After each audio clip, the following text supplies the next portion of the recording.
Well, Razorback fans, KJ Jefferson enters into the transfer portal for real this time.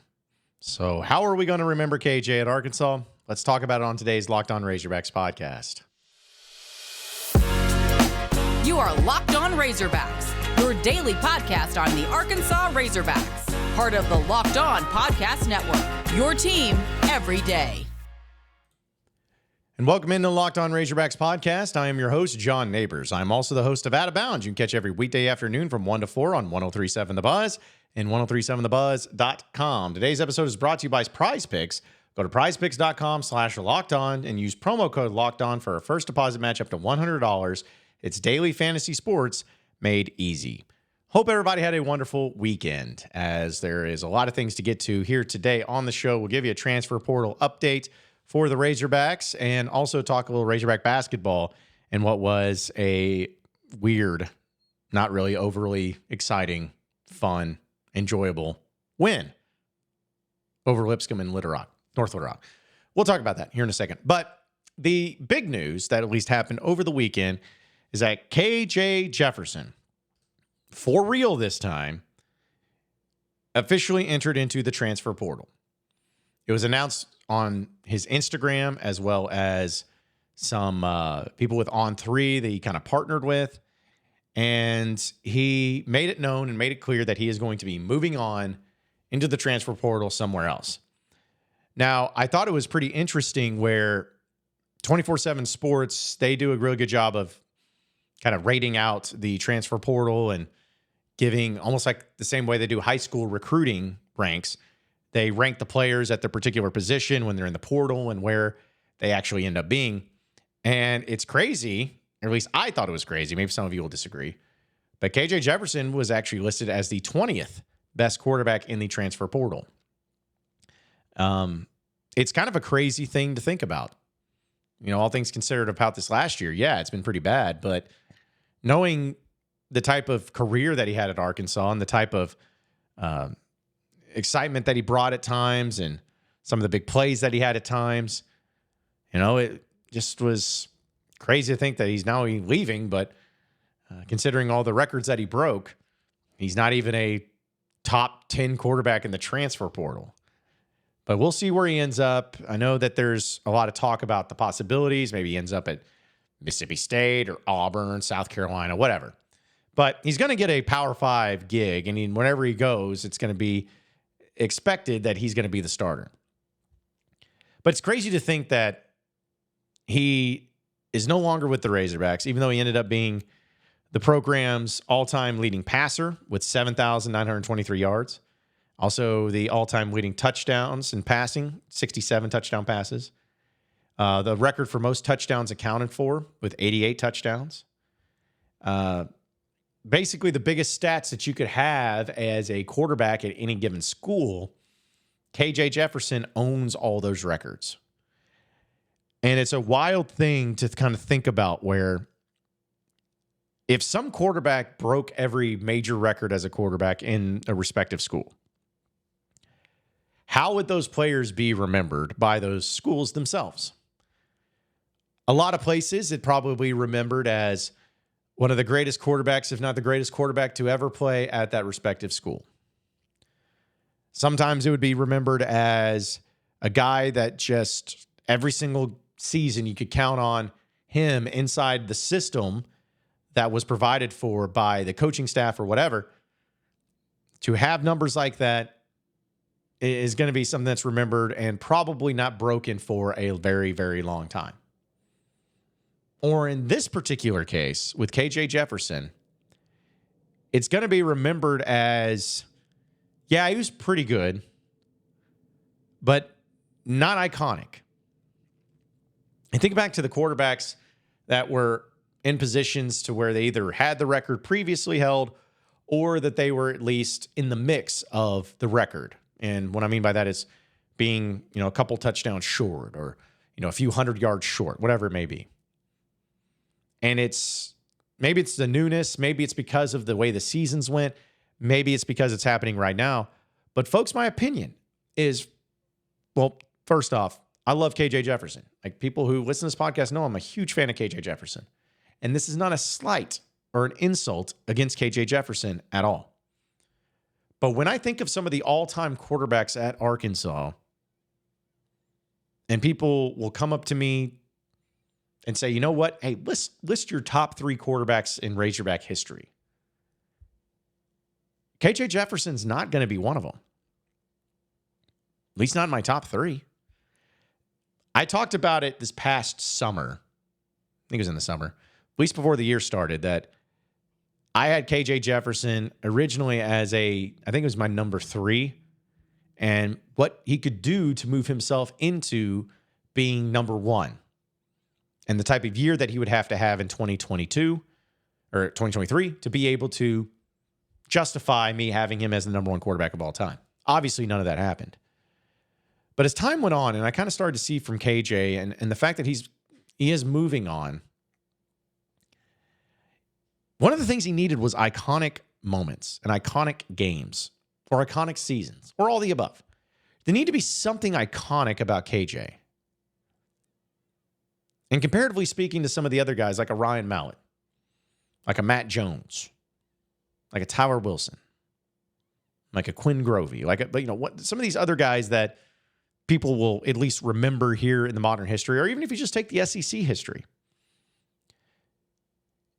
It's really hard for me to point to something that, what is KJ going to be known for historically? Even though he has all the records, even though he was consistent, especially in his first 2 years as the starter, even though he gave a lot to the Razorback faithful, which, again, this isn't an insult towards him at all. But when you just compare it to some of the other quarterbacks, like, you don't really have that type of iconic, legendary moment, game, or season for KJ Jefferson. In 2021, a lot of that season was chalked up to Treylon Burks, and rightfully so. Treylon Burks was the best player on the team. I would even make the argument that in most cases when they stepped on the field, he was the best player on the field, no matter who was on the other side of it. So that covered up a lot of that. But then in the next year, in 2021 or 2022, KJ was good, but KJ also had some of those injuries that he had to deal with. But a lot of that was chalked up to Rocket Sanders, because Rocket Sanders rushed for over 1,400 yards and had 10 touchdowns and was healthy and consistent and everything. And then we all know about what happened this past year. But the point is, these other quarterbacks that we think about, in most cases, when they stepped out on the field, they were the best player out there. Like when Ryan Mallett stepped out on the field, in so many cases, he was the best player out there for the Razorbacks, best player on the team. Now, Matt Jones, kind of the same thing. And maybe not best is the way to put it, but maybe the most important piece. So many cases, that was what those guys were. But with KJ, he just never had those moments. He never had those games. And it's unfortunate because I think there were opportunities there. I think there were close calls. I think that, if you think back to what, just for me personally, what game am I going to remember KJ the most for? And we're all going to have our different answer to this. But it's what game am I going to remember KJ Jefferson most for? And to be honest, folks, to me, it's that Ole Miss game that they actually lost on the road in Oxford in 2021. KJ had 6 total touchdowns in that game. He was running. He was passing. He made clutch play after clutch play. He did the Superman thing into the end zone. That game right there, to me, was the quintessential KJ Jefferson, big-time performance, big-time game. Holy crap, this guy is next level. But Arkansas ended up losing. And other than that game, it's not to say he didn't have good times and good showings and good stats and everything, but there was just never a game like that really ever again, where it was a back and forth game and he made the plays and he made the drives and it was a game of consequence and it was a game against a rival. It was a game, whatever. Just didn't really go that way. And it was frustrating to see. But I will say, and ending on this note, because I feel like probably people are thinking I'm crapping on KJ Jefferson, which I'm not. And I'm not trying to make him out to be something that he's not. Because, again, I wish him nothing but the best of luck wherever he goes. And I have no animosity towards him. I have no issues with him. And I just hope that wherever he goes, he ends up being highly successful, except for when he plays Arkansas, if he ends up playing Arkansas. Like, that's how I feel. But it was disappointing that the greatest moment of KJ Jefferson came in a loss. And I think that kind of sums up how a lot of Razorback fans are going to feel about KJ Jefferson. The greatest things they'll remember about KJ was in times of struggle, was in times of losing, was in times of frustrations, was in times of like, yeah, that was really good, but it didn't matter in the end. Man, that game you had, it was awesome. Didn't matter in the end. That play you made where you threw people off of you, didn't matter in the end. That bowl game that you won against Kansas was great, but it didn't matter in the end. The great things about KJ and the great moments from KJ for the Razorback team in general, it didn't matter in the end. And that's how I'm going to view it. I hope wherever he goes, he ends up having a great amount of success. And who knows, maybe where he ends up going, he finally gets a fit for him that can turn him into a next level player that I know he's striving to be. But it's time. It's time for KJ to move on. It's time for Arkansas to move on. And, we'll see where it plays out. But, I appreciate him being a Razorback. I appreciate what he did for Arkansas. I appreciate him staying at Arkansas when he could have easily left before. But, I still think this is one of those times where it's not necessarily just him wanting to leave. It might have been a mutual thing, especially with the changing of offenses and all that. But I will appreciate what he did for Arkansas. And I will respect the fact that he is the record holder for Arkansas quarterback. But am I going to sit here and try to convince anybody that he's the greatest Razorback quarterback to ever play for the Razorbacks? Nah. I'm not going to do that. Should have seen a lot more and should have had a lot more than what it has. And again, it's not even just KJ's fault. So I'm not just blaming KJ. A lot of it's coaching. A lot of it's, play calling, whatever. But it's just the reality. There's not that iconic feeling. There's just great feelings that ended up being for naught in the end. That's how I view it. Folks, we'll talk about Razorback basketball here in just a second. But first, passion, drive, and patience. What brings home the game-winning trophy is also what keeps your ride or die alive. And eBay Motors has everything you need to maintain your vehicle and level it up to peak performance, from superchargers to roof racks to exhaust kits to LED headlights and so much more. Whether you're in the speed, power, or style, eBay Motors has got you covered. With over 122 million parts for your number one ride or die, you'll always find exactly what you're looking for. And with the eBay Guaranteed Fit, your part is guaranteed to fit your ride every time or your money back. Because with eBay Motors, you're burning rubber, not cash. So with all the parts you need and all the prices you want, it's easy to turn into your car the MVP and bring home that win. Keep your ride or die alive at ebaymotors.com. Eligible items only. Exclusions apply. eBay Guaranteed Fit, only available for U.S. customers. You are Locked On Razorbacks, your daily podcast on the Arkansas Razorbacks, part of the Locked On Podcast Network, your team every day. All right, so moving on into the next segment of the Locked On Razorbacks podcast. Arkansas basketball. We know roughly a week ago, they took a shellacking in Tulsa against Oklahoma in what was a very frustrating game, which made Arkansas sit at 6-4, a lot of uncertainty surrounding it. And they were just trying to find some sort of way to get back on the winning track. And as we talked about last week on the podcast, Keon Minifield, the Razorback guard that had been, out of the rotation, just couldn't play because of eligibility issues, was granted a waiver, and now he's finally ready to play. And that being said, Arkansas was taking on Lipscomb in North Little Rock at Simmons Bank Arena.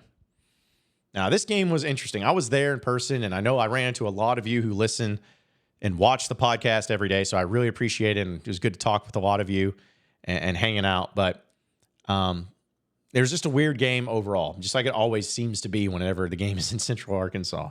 It's not an insult, just being honest. But there is definitely a little bit more of energy to see, okay, so how is Arkansas going to work when you have Keon Minifield into the mix?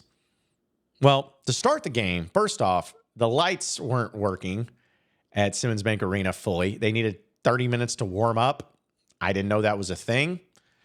And so it was like I guess it wasn't the game lights that were on, but it was like the dim lights that were on. I don't know. I'm not a lightician. That's not even a word. I made it up, but I had no idea what was going on. But either way, if you were there at the game, it was a little bit of a delay and they ended up getting it going. So not only did you have a weird start because of the lights, but you also had a weird starting lineup. One we weren't really used to seeing for Arkansas, where you had the starting lineup as Trevin Brazile, okay. Devo Davis, okay.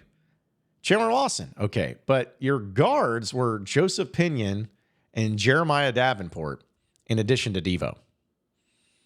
Joseph Pittman played 2.5 minutes, so he about played all he did in the beginning, and then he came out of the game. Didn't even record a single stat. But you had those guys start the game, and we saw pretty much every player for the Razorback basketball team, at least on scholarship, play. And it was weird to see some of these times. Like L. Ellis, who has been a guy that I was really looking forward to seeing play and counting on, and I know the Hogs have been counting on him to get something going, but he played 57 seconds in this game. 57 seconds. Denijay Harris even played 8 seconds in this game. But then after that, check this out. Yeah, Tremont Mark played 30 minutes, which makes sense because Tremont Mark's always got a lot of time. But Mekhi Mitchell, 18 minutes. Layden Blocker, 20 minutes. Keon Minifield, 19 minutes. Jalen Graham, 15 minutes. Caleb Battle, only 10 minutes in this game. Chandler Lawson, 7.5 minutes. Like, it was just a hodgepodge of minutes and timing and everything. And so that was another weird factor into this. But I get it because Muss is trying to figure out rotations, trying to figure out this team, and trying to figure out what works, and they're going to just keep coaching them the way that they've always coached. But Arkansas ended up winning the game, 69-66. That was the final score. Now, there's zero reason why it should have been that close. Because, folks, Arkansas was up 20 points in this game. They were up 20 points with about 8 minutes to go, less than 8 minutes to go. And Lipscomb went on a 17-0 run, 17-0 scoring run to cut it to 1 point in the game at a point in time. And had chances at the end of the game with wide open looks from 3 to possibly win it or to possibly tie it. It didn't go in, but still Arkansas ended up getting the victory. Arkansas shot 52% from the field, 33% from 3, and 50% from the free throw line. They shot 8 free throws. Lipscomb only shot 9. So, I mean, it wasn't like, oh, it was just this free throw competition, which I at least appreciate the officials for letting them play for the most part. But it just is a win that you'll take and you'll always appreciate and you'll always have. But it doesn't make me feel good. And I don't even think it makes Muss feel good. You blow a 20-point lead in front of a home crowd against a very poor team in Lipscomb. They were not a good team. If you were there and you watched them, and I was there on the sidelines from the press, and like just seeing them play, it's like they're not good compared to what Arkansas has talent-wise and everything. They're not good. But you let them storm back. You let them come back into the game, and it's just wants you to pull your hair out. It's like even when it's supposed to be easy, it can't be easy. And so now Arkansas 7-4. They got 2 non-conference games left in this slate, and then SEC play starts up. And no, I've always been somebody that felt like, okay, you can have guys like, we'll figure this out. Arkansas will figure it out. Muss will figure it out. I still have trust, which I do. I still have faith that it can be figured out. But when it comes to like any sort of reasoning that this team is going to figure it out or that they're going to be fine or that they're going to be good, I am fresh out. Like Devo Davis defensively just doesn't look the same at all.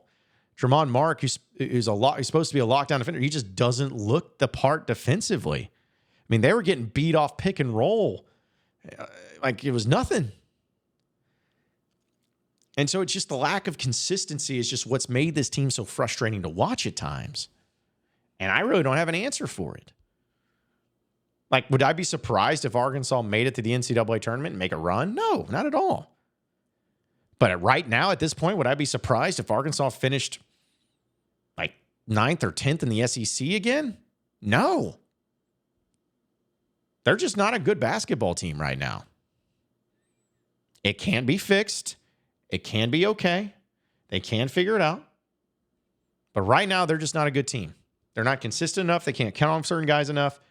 They got to figure this thing out. You'll take the win. But again, how are you supposed to feel good about it? Do you feel good about it? Because I don't. I don't at all. So long season ahead. Maybe they'll continue to figure it out, but not the most fun and enjoyable game experience that anyone had in North Little Rock at Simmons Bank Arena. We'll give you some portal updates and a lot more coming up next on the Locked On Razorbacks podcast, so stay with us. You are Locked On Razorbacks, your daily podcast on the Arkansas Razorbacks, part of the Locked On Podcast Network, your team every day. All right, so final segment here on the Locked On Razorbacks podcast. A little transfer portal update for all of you on the side of things for football and what happened on the weekend and some visits and everything. And, not a whole lot of stuff going on necessarily, because we did talk about Danico Slaughter was the last update that we gave. And, of course, we just mentioned KJ Jefferson and what he's been able to do when it comes to him going to the next level. But a few updates. So Arkansas did get another offensive lineman transfer from San Diego State. He's a redshirt junior offensive tackle, Fernando Carmona. And he is 6'5", 314 pounds. He, in the transfer portal, was the number 6 offensive tackle in the transfer portal currently, and the number 141 player overall. Good enough for me. If you're the 6th best offensive tackle in the portal, that's good for me. What's crazy about it is I didn't realize this since I was looking at 247 Sports. He was recruited as a tight end coming out of high school. And he's from the state of Nevada. He's actually from Vegas, so that's fun. But he officially committed to Arkansas. We know how Arkansas needs offensive linemen. And if you told me that, hey, Arkansas is about to get the 6th best offensive tackle out of the portal, I'm taking it. And depth is the most important thing without question. Also, another player that committed to Arkansas was a kicker/punter. And guess where he's from? Hawaii. That's right, Hawaii. He went to Hawaii, and he's actually originally from Texas, but it's Matthew Shipley, which I keep wondering when I saw that. I was like, man, I wonder if he's related to the Shipleys that have been very known in Texas. Was it Jordan Shipley? Because I feel like the Shipleys are just, it's a name. It's a name there in Texas. But he officially announced his commitment to the Razorbacks, and we know that with Cam Little leaving, they're going to need some guys to come into the mix there too. So, I don't think that's moving the needle for a lot of people, but still someone to look for. But also another offensive lineman has not committed just yet, but is Addison Nichols, who's the Tennessee interior offensive lineman. He had an official visit this past weekend, and he is actually, this is what's kind of cool. So he's 6'5", 327 pounds, so he'd probably be a guard or center. But when out of high school, he was a 4-star player, and he was actually the number 8 interior offensive lineman in the country coming out of high school. And he was also the number 19 player in the state of Georgia. All those Georgia connections, man. We all know where that comes from. But we'll see if we'll see what happens and see if he ends up, committing to Arkansas. I know that's a big one, but there's also some other guys that they're trying to get into the mix. Possibly another guy from an offensive lineman from USC. Actually, I'm going to look up his name real quick because I thought I had it typed out and everything, but it's not there. I was laughing because my guy Josh Braun was, retweeting. I'm trying to get him to get here. It's Michael Tarquin, who is a transfer out of USC, and he just went into the transfer portal over the weekend. And so there's a lot of Florida connections there too, from the state of Florida, that is. So I know Josh Braun's going to be doing his thing, but they're trying to find some guys that can help out on the offensive line, which is great. That's what they need. But I'm not going to sit here and tell you, oh, but man, these guys are just difference makers right off the bat. It's going to be amazing. It's going to be great. Forget all the other ones that they have. It's going to be so much better. I'm all about depth. I'm all about experience. I'm all about quality. And I think that Arkansas is at least adding depth. They're adding experience. And the quality part is going to be up to this coaching staff to be able to develop and make sure that they fit. but they're addressing their needs. I still want to see some linebackers, folks. That's what I want. I want linebackers. It's great to have some DBs. It's great to have offensive linemen for sure. I need linebackers and more offensive linemen. Do that for me. Because at every other position, I feel fine at.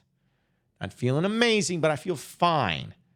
But until I see more of the offensive line and linebackers get addressed, I'm not going to feel good about any of this at this point in time. But either way, appreciate you all listening into the Locked On Razorbacks podcast. Be sure to like and subscribe to the podcast on iTunes or on Google Play.